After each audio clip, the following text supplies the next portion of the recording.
안녕하십니까. 안보 관련 주요 이슈를 분석해서 전해드리는 안보 채널입니다. 최근에 산업통상자원부의 북한 원전 추진 계획이 확인되면서 각종 논란이 일어나고 있습니다. 2018년 평창 올림픽을 계기로 조성된 남북 대화국면에서 문재인 대통령이 김정은에게 무엇을 약속했는지 추정해볼 필요가 있겠습니다. 추정 근거는 하노이 회담 직전부터 벌어진 우리 정부 인사와 북처의 주장과 언급을 고려해 보았습니다.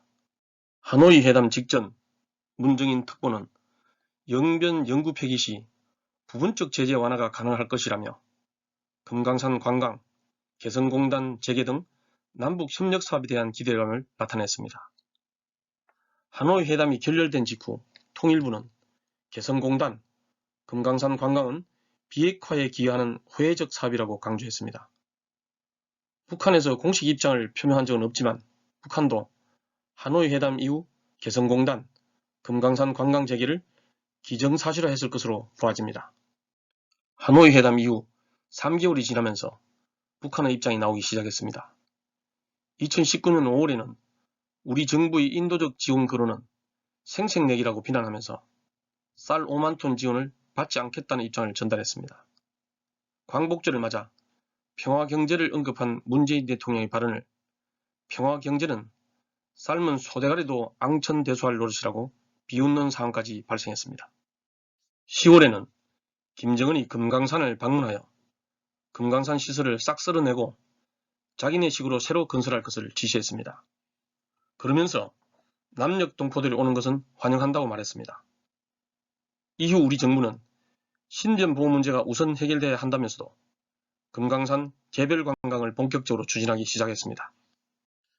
문재인 대통령은 2020년 신년사에서 개성공단, 금강산 관광 재개, 철도 연결 사업을 추진하였던 입장을 발표했습니다. 하지만 우리 정부 입장은 미국과 협의 과정에서 북한 비핵화와 남북 협력 사업은 같이 가야 한다는 미국을 설득하지 못한 것으로 알려졌습니다. 이후 우리 정부는 어떤 이유인지 남북 철도 사업은 우리 쪽만이라도 추진하겠다며 동아시아 철도공동체 국제포럼 설립 업무 협약을 체결했습니다. 이런 일련의 과정을 분석해보면 우리 정부는 개성공단, 금강산 관광 재개와 철도 연결 사업에 사활을 걸고 추진했던 것으로 추정됩니다. 2020년 6월 남북 연락사무소 폭파 시 김여정 담화 내용을 보면 김여정은 전단 살포를 거론하면서 뜬금없이 개성공단을 완전 철거하겠다는 내용을 담화에 포함했습니다. 폭파 직후에는 문재인 대통령 발언이 자기 변명, 책임 회피, 4대주의로 점철됐다고 평가절하했습니다. 이는 문재인 대통령이 약속한 것을 지키지 않고 있다는 점을 간접적으로 비난한 것입니다. 이 같은 정황을 종합해서 추정해 본다면 문재인 대통령은 판문점 회담에서 평화경제를 추진하면서 개성공단, 금강산 관광 재개와 남북 철도 연결 사업을 김정은에게 최우선적으로 추진하겠다는 약속을 한 것으로 보입니다. 최근 논란이 벌어지고 있는 원전건설 추진도 추정해보면 원전건설은 문재인 대통령이 먼저 제안한 것이 아니라 김정은이 요청했을 가능성이 매우 크다고 생각합니다. 판문점 회담 이후 산업통상자원부에서 검토한 것을 보면 당시 회담에서 전달한 USB는 포함되지 않은 것으로 보입니다.